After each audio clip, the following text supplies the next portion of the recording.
नमस्कार, खबरों की खबर में आपका स्वागत है। मैं हूं संकेत उपाध्याय। तो आज संसद में प्रधानमंत्री की स्पीच हुई और इससे पहले हमने स्पीच सुनी राहुल गांधी की कल जब हुई थी। राहुल गांधी ने कुछ आरोप लगाए थे मोदी सरकार पर कि वो बिजनेसमैन गौतम अडानी की मदद कर रहे हैं और सरकार में रह करके मदद कर रहे हैं। उसके बाद तमाम चीज़ें और भी हुई। उन्होंने ये आरोप लगाया कि मेरी इन बातों को हटा दिया गया, एक्सपंज कर दिया गया। सरकार की तरफ से ये बोला गया कि जब आप तथ्य नहीं प्रस्तुत कर पाएंगे तो हटाना ही पड़ेगा। इस बीच नरेंद्र मोदी ने अपने जवाब दिए। क्या क्या बोला उन्होंने, आपको वो बता दें। सबसे पहली बात, और जो स्पष्ट हो गया इस 1.5 घंटे लंबी स्पीच से, वो ये था कि नरेंद्र मोदी ने 2024 की चुनावी बिगुल बजा दी और एक संदेश दे दिया है, न केवल विपक्ष को, अपने दल को भी, अपनी पार्टी को भी, कि जुट जाओ और काम के दम पर तैयार हो जाओ, काम का काम से मुकाबला दिखाओ। जरा आपको फुल फ्रेम दिखाते हैं कि नरेंद्र मोदी ने दावा क्या क्या किया। दावा नंबर 1, उन्होंने कहा कि देश की 140 करोड़ देशवासी जो हैं वो उनके साथ हैं। और क्यों साथ हैं उसका उन्होंने फॉर्मूला बताया।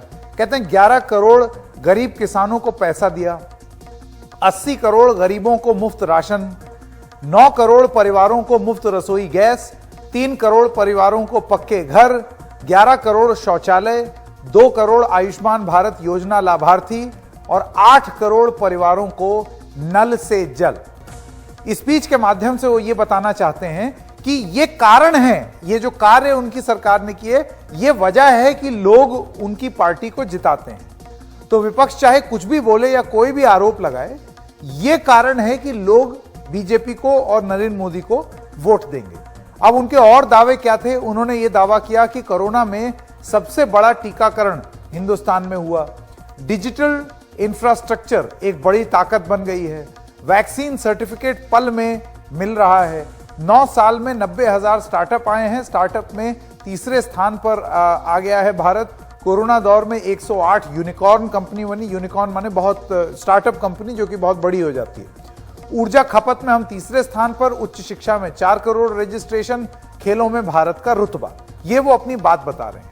इसके आगे वो बताते हैं, वो कहते हैं हाईवे पर रिकॉर्ड निवेश हुआ है, 9 साल में 70 एयरपोर्ट बने हैं, वंदे भारत ट्रेन हमारा गौरव है, आधार से डिजिटल लेन देन हो रहा है, भारत हेलीकॉप्टर निर्माण हब बन गया है, जम्मू कश्मीर में रिकॉर्ड पर्यटक आ गए हैं, जम्मू कश्मीर में हर घर तिरंगा हो गया है, श्रीनगर में थिएटर हाउसफुल जा रहे हैं।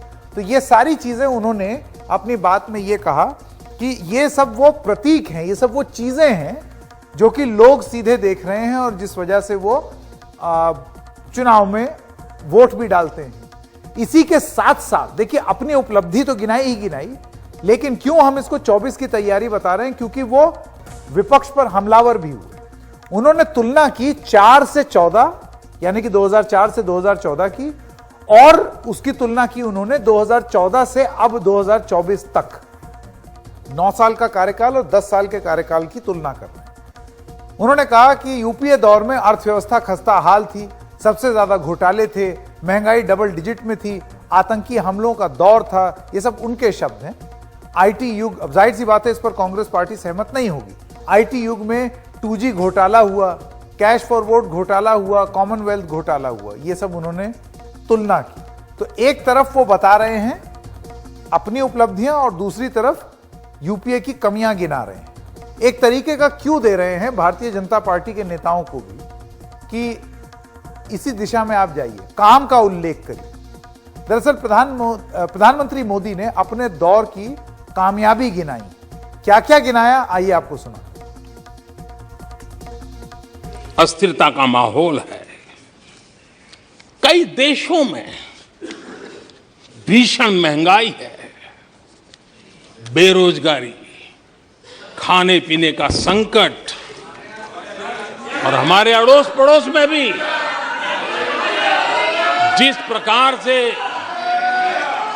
हालत बने हुई है, ऐसी स्थिति में माननीय अध्यक्ष जी, कौन हिंदुस्तानी इस बात पे गर्व नहीं करेगा कि ऐसे समय में भी देश दुनिया की 5वीं बड़ी अर्थव्यवस्था बना। भारत आज इसी दिशा में एक मैन्युफैक्चरिंग हब के रूप में उभर रहा है और दुनिया भारत की समृद्धि में अपनी समृद्धि देख रही है। एनर्जी कंजम्पशन प्रगति के एक मानदंड माना जाता है। आज भारत एनर्जी कंजम्पशन में दुनिया में एक कंज्यूमर के रूप में तीसरे नंबर पर हम पहुंच चुके हैं। रिन्यूएबल एनर्जी की कैपेसिटी में हम दुनिया में चौथे नंबर पर पहुंच चुके हैं। माननीय अध्यक्ष जी, निराशा में डूबे हुए कुछ लोग इस देश की प्रगति को स्वीकार ही नहीं कर पा रहे हैं।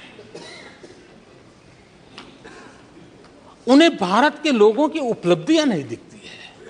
अरे 140 करोड़ देशवासियों के पुरुषार्थ और प्रयास का परिणाम है, जिसके कारण आज दुनिया में डंका बजना शुरू हुआ है। उन्हें भारत के लोगों के पुरुषार्थ और परिश्रम से प्राप्त उपलब्धियां उनको नजर नहीं आ रही हैं। माननीय अध्यक्ष जी, पिछले 9 वर्ष में भारत में 90,000 स्टार्टअप्स और आज स्टार्टअप की दुनिया में हम दुनिया में तीसरे नंबर पर पहुंच चुके हैं। एक बहुत बड़ा स्टार्टअप इकोसिस्टम आज देश के टायर 2, टायर 3 सिटीज में भी पहुंच चुका है। हिंदुस्तान के हर कोने में पहुंचा है। भारत के युवा सामर्थ्य की पहचान बनता जा रहा है। माननीय अध्यक्ष जी, इतने कम समय में और कोरोना के विकट कालखंड में 108 यूनिकॉर्न बने हैं और एक यूनिकॉर्न का मतलब होता है उसकी वैल्यू 6-7 हजार करोड़ से ज्यादा होती है। ये देश के नौजवानों ने करके दिखाया।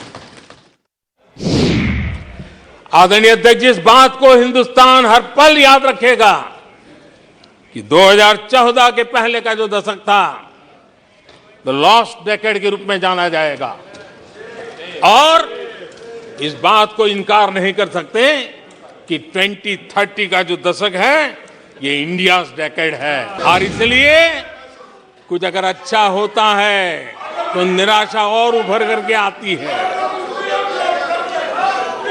और जिन्होंने बेरोजगारी दूर करने के वादे किए थे, जिन्होंने बेरोजगारी दूर करने के वादे किए थे, बेरोजगारी दूर करने के नाम पर एक कानून दिखाया, वो कानून बना दिया है। अरे देखो, कानून बना दिया है। 4 से 14 आजादी के इतिहास में सबसे घोटालों का दशक रहा। यूपीए के वो 10 साल, कश्मीर से कन्याकुमारी, भारत के हर कोने में आतंकवादी हमलों का सिलसिला चलता रहा। 10 साल, वो 10 साल में भारत की आवाज ग्लोबल प्लेटफॉर्म पर इतनी कमजोर थी कि दुनिया सुनने तक तैयार नहीं। जब टेक्नोलॉजी इंफॉर्मेशन और टेक्नोलॉजी इंफॉर्मेशन का युग बड़ी तेजी से बढ़ रहा था, उछल रहा था, उसी समय ये 2G में फंसे रहे। मैं देख रहा था कल कुछ लोगों के भाषण के बाद पूरा इकोसिस्टम उछल रहा था और कुछ लोग तो खुश होकर के कह रहे थे, ये हुई ना बात, बड़ा शायद नींद भी अच्छी आई होगी, शायद आज उठ भी नहीं पाए होंगे।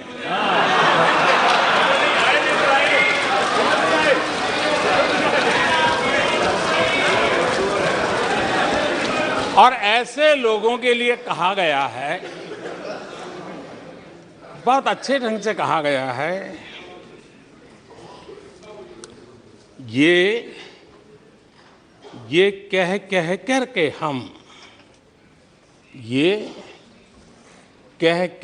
हम दिल को बहला रहे हैं, वो अब चल चुके हैं। वो अब चल चुके हैं, वो अब आ रहे हैं।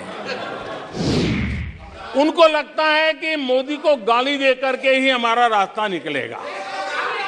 मोदी पर झूठे अनाप शनाप कीचड़ उछाल करके ही रास्ता निकलेगा। अब 22 साल बीत गए, वो गलतफहमी पाल करके बैठे हुए हैं।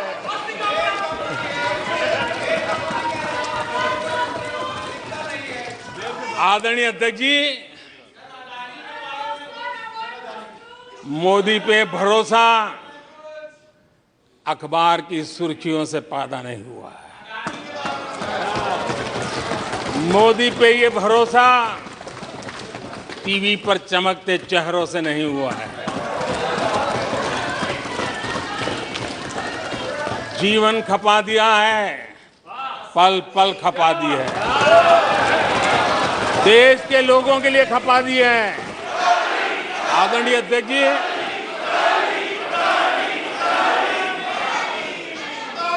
जो देशवासियों का मोदी पर भरोसा है,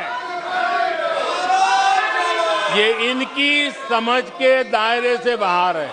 तो और भी बहुत सारे चीजों पर प्रधानमंत्री मोदी ने बोला, वो आपको सुनाएंगे आगे जैसे जैसे आगे बढ़ेंगे। लेकिन आपको यह भी बता दें कि कल जो राहुल गांधी हमलावर थे सरकार पर, और उनका ये कहना था कि इंडस्ट्रियलिस्ट और बिजनेसमैन गौतम अदानी के साथ क्या रिश्ता है नरेंद्र मोदी का, तमाम सवाल उन्होंने पूछे।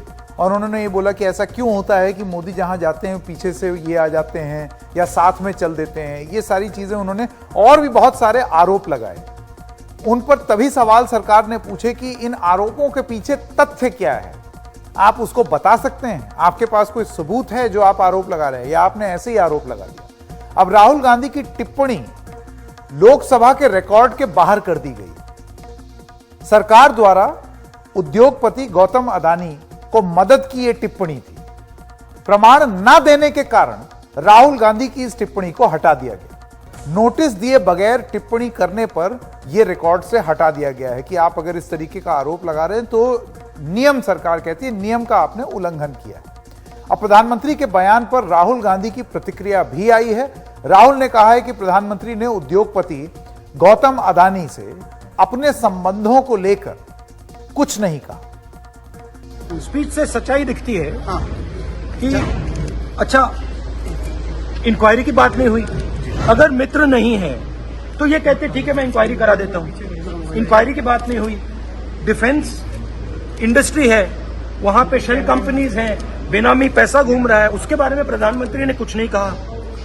तो मतलब क्लियर है कि प्रधानमंत्री उनकी रक्षा कर रहे हैं। मैं स्वागत करना चाहता हूं हमारे मेहमानों का। अजय उमर जी ग्रुप एडिटर है अहमदाबाद मिरर के, राहुल देव जी वरिष्ठ पत्रकार, स्मिता मिश्रा जी वरिष्ठ पत्रकार, और विनोद अग्निहोत्री जी कंसल्टिंग एडिटर अमर उजाला। आप सब लोगों का बहुत बहुत स्वागत, बहुत बहुत धन्यवाद। सबसे पहले विनोद जी, मैं आपसे शुरू करना चाहता हूं। प्रधानमंत्री की जो आज स्पीच थी उससे एक सेंस ये मिलता है कि वो एक दशक का दूसरे दशक से तुलना कर रहे हैं, क्योंकि 9 साल का अब उनका भी कार्यकाल हो गया है, और पूरा फोकस उसी पर रखना चाहा। लेकिन विपक्ष, मूल रूप से कांग्रेस पार्टी ने एक मुद्दा जो प्रभावी रूप से उठाया हुआ है, मतलब वो मानते हैं बहुत बड़ा मुद्दा है और उसको उठाते चले जा रहे हैं, आज भी राहुल गांधी ने उठाया, वो है उद्योगपति गौतम अदानी का रिश्ता प्रधानमंत्री मोदी के साथ।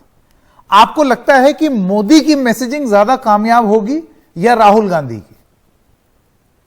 नहीं, देखिए, मैसेजिंग के मामले में तो आप जानते हैं नरेंद्र मोदी जी बहुत ही, इस मामले में उनको एक क्या कहते हैं, सिद्धहस्त है वो पब्लिक कनेक्ट में, लोगों से संपर्क में, संवाद में।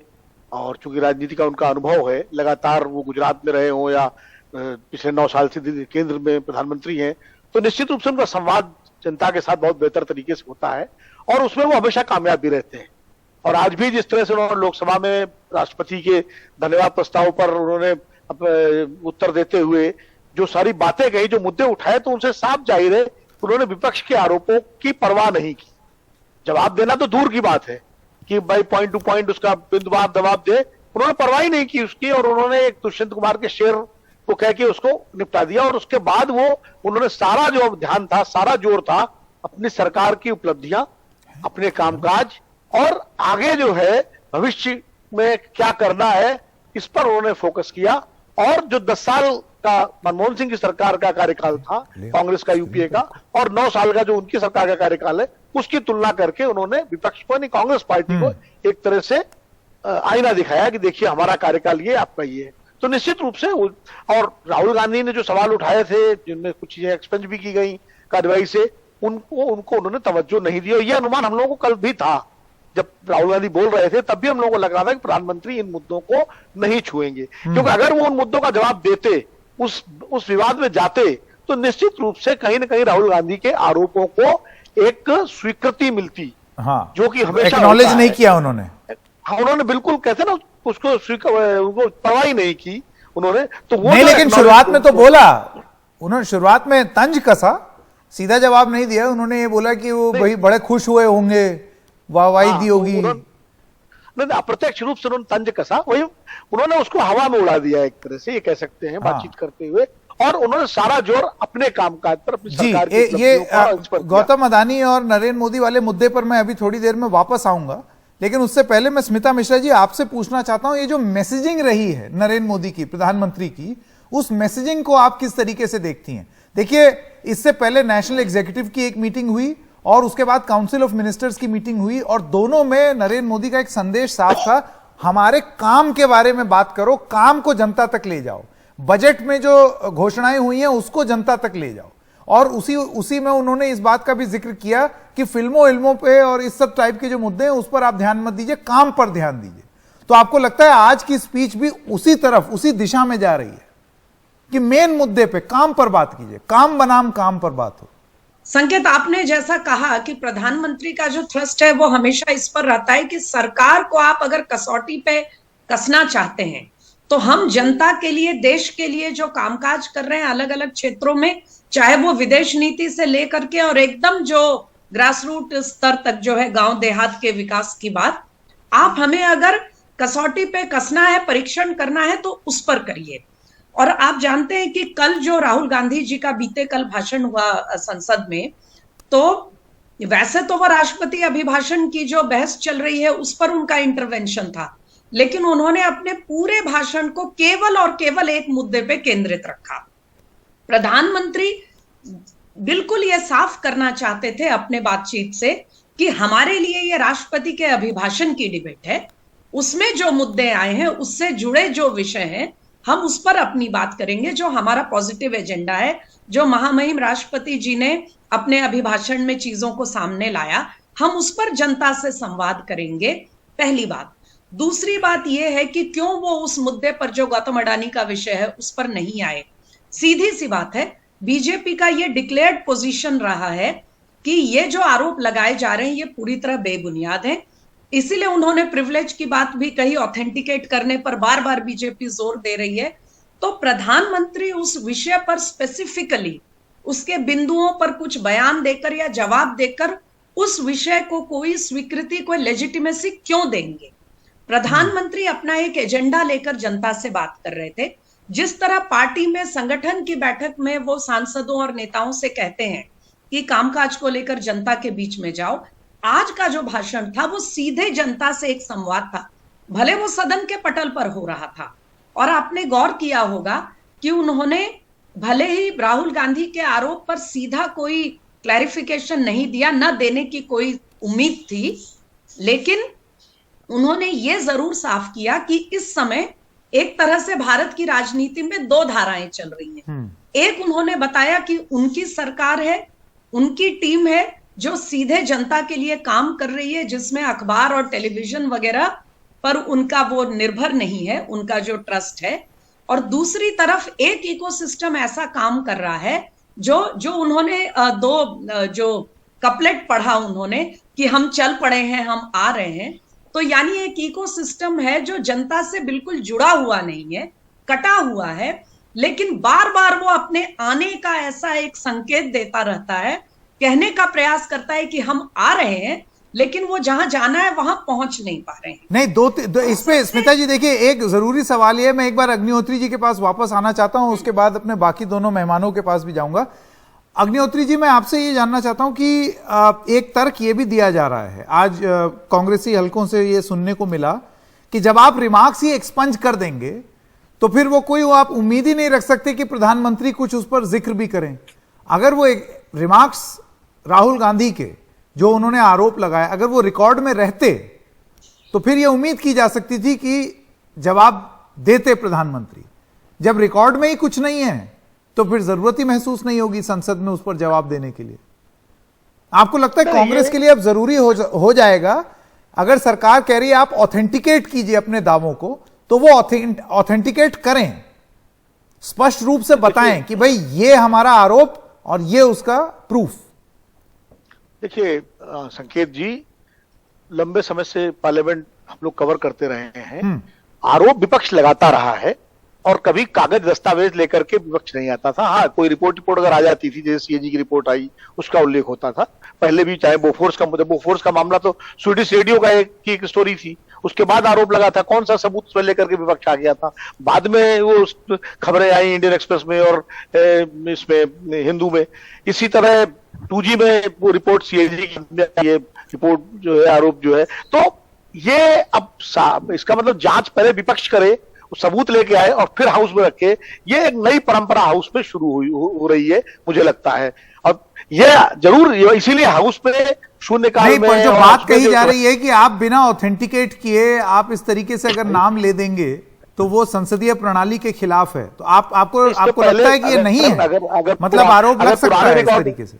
नहीं, अगर पुराने रिकॉर्ड उठाए पिछले 20-25 साल के, तो बहुत सारे आरोप लगे जिनको कोई ऑथेंटिकेट नहीं किया गया, और सदन के रिकॉर्ड में भी है। राहुल जी यहाँ बैठे हुए बहुत पुराने, हमसे भी पुराने पत्रकार हैं, आप नेहरू जी के जमाने से देख लीजिए। तो ऐसा नहीं है, कितने सारे आरोप लगे और उसके बाद सदन में, इसीलिए सांसद जो है खुल के बोलते हैं कि भाई उनको वहां पर बोलने का अधिकार है, उसमें कोई न्यायिक मुकदमा नहीं हो सकता बाहर, किसी संरक्षण सदन का प्राप्त है, किसी अदालत में मुकदमा नहीं चल सकता, इसलिए बोलते हैं। बाद में अगर सरकार समझती है कि वाकई इसमें कुछ तथ्य है तो जांच कराती है, नहीं तो बात आई गई हो जाती है। तो कुल मिला के जो है अभी तक की परंपरा ये रही है। लेकिन अब चूंकि देखिए नियम के अनुसार अध्यक्ष ने जो किया है उसको मैं उस पर कोई सवाल नहीं उठा रहा हूं, क्योंकि उनका अधिकार है, उन्होंने किस नियम के तहत ही किया होगा अगर उन्होंने हटाया है कार्यवाही से। लेकिन इसका मतलब अगर कार्यवाही में रहते भी टिप्पणियां राहुल गांधी की, तो भी शायद प्रधानमंत्री जी उन पर नहीं आते। ठीक है, देखिए दो फ्रंट पर हम यहां बात कर रहे हैं। एक तो राहुल गांधी के आरोप, एक उद्योगपति और प्रधानमंत्री के बीच रिश्ता क्या है ये उन्होंने आरोप लगाया, और दूसरा प्रधानमंत्री की अपनी मैसेजिंग। राहुल देव जी, इन दोनों मुद्दों पर आपका क्या कहना है? देखिए, पहली बात यह है, विनोद जो कह रहे थे मैं उसको थोड़ा बढ़ाऊंगा सहमत होते हुए कि अदालत में और संसद में एक बुनियादी अंतर होता है, वो हम सब जानते हैं। संसद में सबको, हर सांसद को छूट है कि वो जो चाहे कह सकता है, उस पर कोई वो कार्रवाई नहीं होगी। और ये तो पुलिस पर एफआईआर जब होती है तब भी सबूत, जो आरोप लगाता है या जो अपनी शिकायत दर्ज करता है, किसी पर आरोप लगाता है, वो भी कोई सबूत थोड़ी देता है। सबूत इकट्ठा करना ये तो जांच एजेंसियों का काम है, चाहे वो पुलिस हो या सरकार की दूसरी बड़ी जांच एजेंसियां हो। तो ये तो बात समझ में नहीं आती। लेकिन उसको राजनीतिक रूप से देखें तो प्रधानमंत्री ने एक तरह से उस पूरे मुद्दे पर एक भी शब्द न बोलकर उसका संज्ञान ही नहीं लिया। उसमें तकनीकी एक उनको आधार ये मिल गया, कैसे मिल गया मैं नहीं जानता, कि जो कुछ राहुल गांधी ने कल कहा वो सब कुछ वो निकाल दिया गया सदन की कार्यवाही से, एक्सपंज हो गया। अब उसमें उन्होंने एक श्रीलंका के एक बहुत बड़े अधिकारी के वहां की पब्लिक हियरिंग में दिए गए बयान को भी उद्धृत किया था। तो वो तो एक पब्लिक डॉक्यूमेंट है, पब्लिक, वो कोई सुनी सुनाई बात नहीं थी। तो लेकिन उस सब को अब ये लोकसभा अध्यक्ष जी का फैसला है, उस पर कौन टिप्पणी कर सकता है। लेकिन ये थोड़ी आश्चर्यजनक कार्रवाई है कि राहुल गांधी जैसा एक वरिष्ठ विपक्षी नेता, जो लगभग विपक्षी दल के नेता के रूप में वहां बोल रहा है, उसने इतनी देर बोलकर लगभग 1 घंटा में उसने जो आरोप लगाया, आपने उसको बिल्कुल संज्ञा नहीं लिया और बिल्कुल कुछ भी उस पर बोलने से इनकार कर दिया, केवल अपनी सरकार का, अपनी उपलब्धियों का बखान किया। आख्यान के तौर पर यह ज्यादा लोकप्रिय होगा। पहली बात यह कि प्रधानमंत्री अंत में बोले हैं, अब उसके बाद तो कोई बोलेगा नहीं। राहुल गांधी कल बोले थे, प्रधानमंत्री आज बोले हैं, लंबा बोले हैं, बहुत तथ्यों के साथ बोले हैं। ये चीजें जो बीजेपी के पहले से ही पक्ष में जुड़े हुए लोग हैं, उनके लिए ये ये उनके लिए बहुत अच्छे काम की चीज है, वो इसको ही स्वीकार करेंगे। और एक तरह से खारिज जो किया है उन्होंने, इसका राजनीतिक लाभ उनको मिलेगा। विपक्ष इस पे जो कुछ कहना है वो कहेगा, लेकिन अपनी फॉलोइंग में, अपने वोट बैंक के लिए उन्होंने तय कर दिया और अगले चुनाव का मुद्दा भी तय कर दिया। अब 4 से 14 और अब 14 से 24, इन्हीं दो कंट्रास्ट के बीच में, इनके बीच में ही अब अगला चुनाव लड़ा जाएगा। बिल्कुल, तो ये बिल्कुल तय हो गया। तो राजनीतिक संदेश ये है जी। स्मिता जी, मैं आपके पास वापस आऊंगा, एक बार अजय उमर जी से भी पूछ लें। अजय जी, आपको लगता है कि ये चीज साफ कर दी अपनी मैसेजिंग में, और जैसा मैं पहले भी बोल रहा था, ये सिर्फ विपक्ष के लिए ही नहीं, अपने नेताओं को भी ये बता दिया साफ साफ बिल्कुल कि भाई इस पे फोकस करो, भाई फिल्म के में हीरोइन के कपड़े ना देखो, गाना ना देखो, आहत ना हो जाओ, काम पे ध्यान दो, काम का बखान करो। बिल्कुल बिल्कुल संकेत, और मैं आपको इससे भी ज्यादा बताता हूं कि मैं तो मोदी जी को गुजरात से जानता हूं। हाँ। और वो किसी भी ऐसा इश्यू आता है तो 360 डिग्री एक पूरा प्लानिंग करते हैं। जैसे ये गौतम अदानी वाला इश्यू है, उसमें उन्होंने निर्मला सीतारमण जी से स्टेटमेंट आ गया, पीयूष गोयल से स्टेटमेंट आ गया, आरबीआई के डायरेक्टर से स्टेटमेंट आ गया, सेबी से क्लैरिफिकेशन आ गया, इसलिए वो चीजों को तो वो टच करने वाले नहीं थे। जैसे कि राहुल देव साहब की मैं बात सुन रहा था, देखो श्रीलंका वाली बात या ऑस्ट्रेलिया या बांग्लादेश वाली बात पे उन्होंने तंज कसते हुए ये जरूर कहा कि पहले तो बताते थे कि भाई भारत सरकार बहुत कमजोर है, अब देखिए कि भारत सरकार कितनी मजबूत हो गई कि फॉरेन गवर्नमेंट के फैसले भी जो है वो भारत सरकार के कहने पे लिए जाते हैं। ऐसा करके उन्होंने वो बात वहां पर छोड़ दी। राहुल गांधी ने हार्वर्ड यूनिवर्सिटी की बात कही तो उन्होंने कहा कि देखिए हार्वर्ड यूनिवर्सिटी में क्या स्टडी हुई है कि कांग्रेस का डिजास्टर कैसे हुआ, उसके ऊपर हुई। ऐसा करके उन्होंने वहां पर भी तंज कस लिया। उन्होंने विपक्ष पे तंज कसते हुए ये भी कहा कि एनफोर्समेंट डायरेक्टरेट की मैं दुहाई देता हूं कि भाई उनकी वजह से ऑपोजिशन यूनिटी इंडेक्स जो है वो बहुत बढ़ गया है। और राहुल को अपनी औकात बताते हुए उन्होंने ये भी कहा कि भाई तुम्हारे पांव के नीचे कोई जमीन नहीं है, कमाल है, और फिर भी आपको पता भी नहीं है, तुम्हें यकीन भी नहीं है। मतलब देखिए मोदी जी ने एक एक चीज का जवाब स्मार्टली दिया है, और वो जो कम्युनिकेशन करते हैं ना, उनकी कम्युनिकेशन की ये स्टीट। और अजय जी जो मेन मुद्दा उठा रहे थे राहुल गांधी, उस पर तो वो बोले नहीं। देखिए सर, उसमें उन्होंने कल ये जवाब दिलवा दिया था दुबे जी से। उन्होंने ये कहा कि भाई कोई भी सरकार होती है, आप दालमिया की बात कर लो, आप टाटा की बात कर लो, बिरला की बात कर लो, ये आरोप तो बोले आगू से चली आती वाली बात है। ये देखिए वो हर एक चीज के जवाब जो है कभी ना कभी इंटरव्यू में फ्यूचर में देंगे, और ये जवाब आएगा कि भाई वो तो उसने कह दिया था कि ये तो टाटा बिरला दालमिया की सरकार थी। नहीं, पर ये पूरा देखिए दो चीजें मैं ये मानना चाहता हूं और मैं ये जानना चाहता हूं, दोनों राहुल देव जी और स्मिता जी दोनों से पूछूंगा। स्मिता जी, पहले आपसे, आपको लगता है कि अब 2024 तक जिस तरीके से 2019 में रफाल एक मुद्दा था, उस तरीके से अब ये एक मुद्दा रहेगा विपक्ष के लिए, राहुल गांधी के लिए, कि ये भाई ये रिश्ता क्या कहलाता है, इतनी करीबी क्यों हो गए, वो क्या कोई साठगांठ थी, और वहां दूसरी तरफ वो अपना बखान करेंगे, अपने मुद्दे गिनाएंगे। आपको लगता है 24 में ये बहुत क्लियरली डिफाइंड मुद्दे हो गए? देखिए 24 में केवल यही नहीं और भी मुद्दे होंगे, लेकिन विपक्ष की तरफ से मुझे लगता है कि हाँ, भले ही मुझे इसमें एक बहुत कॉन्ट्रडिक्शन दिखता है संकेत, कि मुझे नहीं दिख रहा ऐसा कि पूरा विपक्ष इस मुद्दे पर पूरी तरह से केंद्रित होकर अपनी राजनीति करना चाहता है, वो बहुत साफ है। लेकिन हाँ, ऐसा लग रहा है कि राहुल गांधी अब केवल इसी मुद्दे को पकड़कर आगे चलना चाहते हैं, क्योंकि रफाल के समय भी आपको याद होगा कि तमाम विपक्षी पार्टियां जो थी, जो बहुत मुस्तैदी से नरेंद्र मोदी के खिलाफ खड़े होकर लड़ना चाहती थी, वो नहीं चाहती थी कि विपक्ष का जो पूरा कैंपेन है उसको रफाल केंद्रित किया जाए, और उन्होंने नहीं किया, उन्होंने किनारा कर लिया। लेकिन राहुल गांधी अंत समय तक 2019 में इस पर लगे रहे, और इसका कोई फायदा नहीं मिला कांग्रेस को। नाउ दैट इज हिस्ट्री, उसमें जाने की जरूरत नहीं है। इस मुद्दे में कहां तक हो पाएगा पता नहीं, क्योंकि आपने गौर किया होगा कि ठीक है, बेशक गौतम अडानी के सीधे सीधे मुद्दे पर प्रधानमंत्री जी ने कोई आज बयान नहीं दिया, मगर जब वो 2014 के जो लॉस्ट डेकेड वाली बात कह रहे थे, तो उन्होंने क्रोनी कैपिटलिज्म जो है, लोगों को फायदा पहुंचाना और भ्रष्टाचार, इसकी बात उन्होंने बहुत साफ तौर पर की। उन्होंने घोटालों का जिक्र किया, उन्होंने घोटालों का नाम लिया, उन्होंने बताया कि कैसे क्रोनी कैपिटलिज्म उस समय चल रहा था और हम जो है, हम शौचालय से लेके और एक एक चीज तक देश को लाभ पहुंचाने का काम कर रहे हैं, इंफ्रास्ट्रक्चर बिल्ड कर रहे हैं। तो हाँ, अगर आप विपक्ष कहेंगे, मैं विपक्ष तो नहीं कहूंगी, लेकिन ऐसा लगता है कि राहुल गांधी जी ने शायद रफाल वाले अनुभव से कोई सबक नहीं लिया होगा और उनको यह लगता होगा कि चलो उस बार मुद्दा नहीं चला तो इस बार चल जाएगा, इसीलिए वो उस पर जोर देना चाहते होंगे। मुझे लगता नहीं कि बाकी विपक्ष इसको लेकर, ठीक है आज की बहस में लोगों ने बोला है, हाँ। लेकिन अभी 2024 के चुनाव से पहले बहुत राजनीतिक घटनाक्रम होना है। बिल्कुल। और मुझे लगता है कि अगर राहुल गांधी की रणनीति इस तरह से केंद्रित होगी इस विषय पे, तो शायद बीजेपी इसको लेकर बहुत वरीड नहीं है, क्योंकि बीजेपी को पता है कि इससे उनको विपक्ष को बहुत लाभ शायद ना मिले। राहुल देव जी, आपका असेसमेंट क्या है? आपको क्या लगता है कि कौन ज्यादा प्रबल और प्रखर रूप से अपनी बात का संदेश वाचक बनेगा?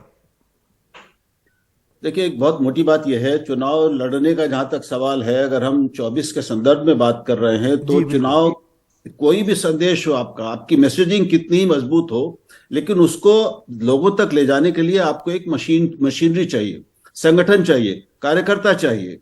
तो उसमें जो दोनों बीजेपी और कांग्रेस के बीच में जो असमानता है, दोनों सेनाओं के बीच में जो असमानता है, वो इतनी बड़ी है, इतना बड़ा फर्क है कि उसको ये अगले 2 साल में पाट सकते हैं, कांग्रेस पाट सकती है, ये संभव नहीं है, कोई इस पर सहमत नहीं होगा।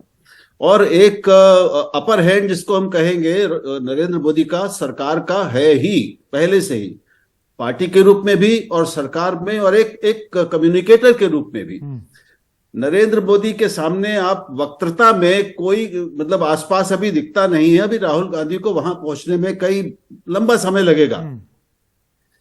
तो उनकी जो एक बुनियादी स्ट्रक्चरल कमजोरियां हैं कांग्रेस की और विपक्ष की बंटवारा, उसका बिखराव, ये सारे, स्मिता ने ठीक कहा, ये 24 तक एक रहेंगे इसकी कोई गारंटी नहीं है, बहुत कठिन है।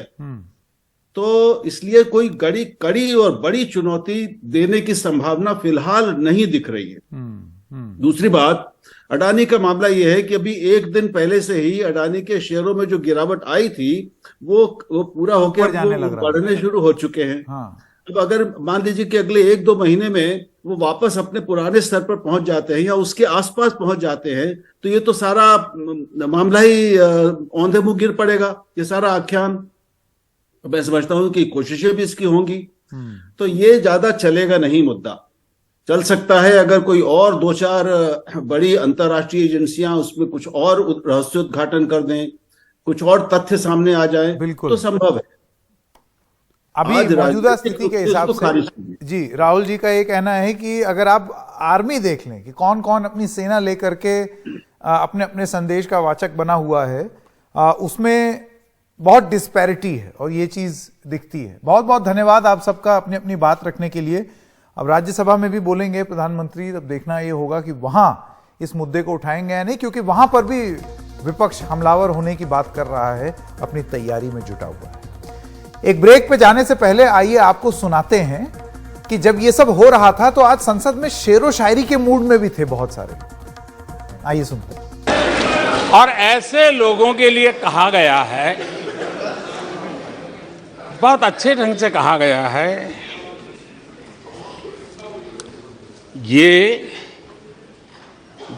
कह कर के हम, ये कह कर हम दिल को बहला रहे हैं, ये कह के हम दिल को बहला रहे हैं। वो अब चल चुके हैं, वो अब चल चुके हैं, वो अब आ रहे हैं। काका हाथरसी ने एक बड़ी मजेदार बात कही थी काका हाथरसे ने कहा था, आगा पीछा देखकर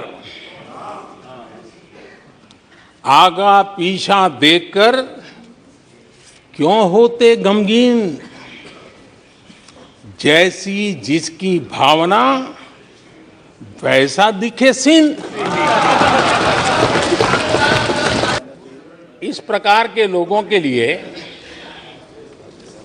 दुष्यंत कुमार ने बहुत बढ़िया बात कही है, और दुष्यंत कुमार ने जो कहा है बहुत फिट बैठता है। उन्होंने कहा है, तुम्हारे पांव के नीचे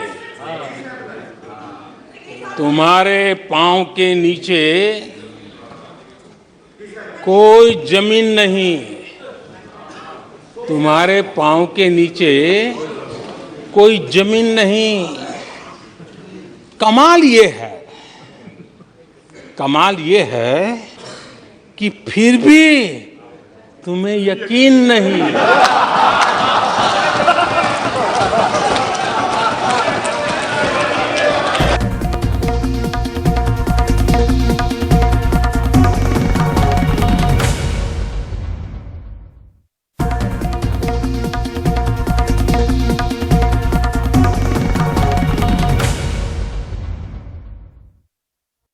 ब्रेक के बाद आपका स्वागत है। प्रधानमंत्री नरेंद्र मोदी 12 फरवरी को दिल्ली मुंबई एक्सप्रेसवे के पहले खंड हरियाणा के सोहना से राजस्थान के दौसा तक बन चुके एक्सप्रेसवे का उद्घाटन करेंगे।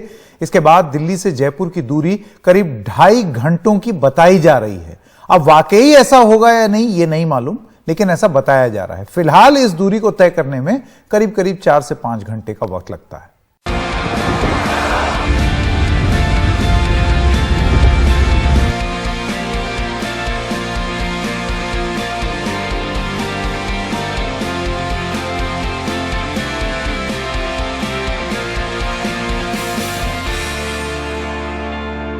अभी हम हैं देश के सबसे लंबे दिल्ली मुंबई एक्सप्रेसवे पर।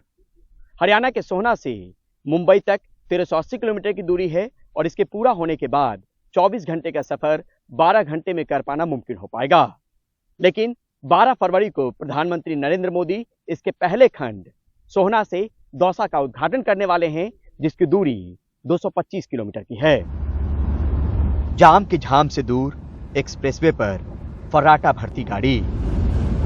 ये दिल्ली मुंबई एक्सप्रेसवे का सोहना से दौसा का हिस्सा है, जो जल्द ही आम लोगों के लिए खुलने जा रहा है और इससे दिल्ली जयपुर की दूरी घटने वाली है। हमारे 246 किलोमीटर का स्ट्रेच तैयार है पूरी तरह से, जिसमें किलोमीटर 180 पे इंटरचेंज बना हुआ है जो जयपुर के लिए आता है, और दिल्ली से दौसा सेक्शन दालसोट सेक्शन हमारा पूरा तैयार है। इस एक्सप्रेसवे पर छोटी कमर्शियल गाड़ियां 80 किलोमीटर प्रति घंटा, बड़ी कमर्शियल गाड़ियां 100 किलोमीटर प्रति घंटा और निजी गाड़ियां 120 किलोमीटर प्रति घंटा की रफ्तार भर सकती हैं। 5 राज्यों हरियाणा, राजस्थान, मध्य प्रदेश, गुजरात और महाराष्ट्र से गुजरने वाले इस एक्सप्रेसवे का फायदा लोग फिलहाल राजस्थान में दौसा तक उठा सकेंगे। ये पूरा एक्सप्रेसवे सोलर चार्जिंग वाले सीसीटीवी कैमरों की निगरानी में होगा।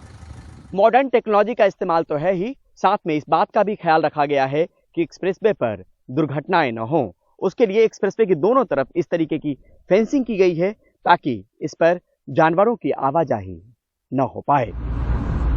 जगह जगह एक्सप्रेसवे पर साइनेजेस भी लगे हैं, जिनमें जरूरत के टोल फ्री नंबर से लेकर अस्पताल, रेस्ट रूम और तमाम सर्विसेज की जानकारी दर्ज है। इंटरचेंज के जरिए कनेक्टिविटी का ख्याल भी रखा गया है, लेकिन इसमें दाखिल होने की एक कीमत होगी, जिसको लेकर टोल प्लाजा भी तैयार है। टोल प्लाजा से 5 किलोमीटर की दूरी तय करने के बाद एक बड़ा इंटरचेंज है जो हरियाणा के शहरों से इस एक्सप्रेसवे को जोड़ता है। यहाँ पर आप देखिए, एक तरफ कुंडली और मानेसर है, तो दूसरी तरफ पलवल और तीसरी तरफ फरीदाबाद, यानी कनेक्टिविटी का भी पूरा ख्याल इस एक्सप्रेसवे पर रखा गया है। दिल्ली से मुंबई एक्सप्रेसवे का निर्माण 2024 तक होना है और इसको कई चरणों में खोलने की योजना है, लेकिन फिलहाल सोहना से दौसा का मार्ग खुल रहा है। दिल्ली मुंबई एक्सप्रेसवे के सोहना से परिमल कुमार, एनडीटीवी इंडिया।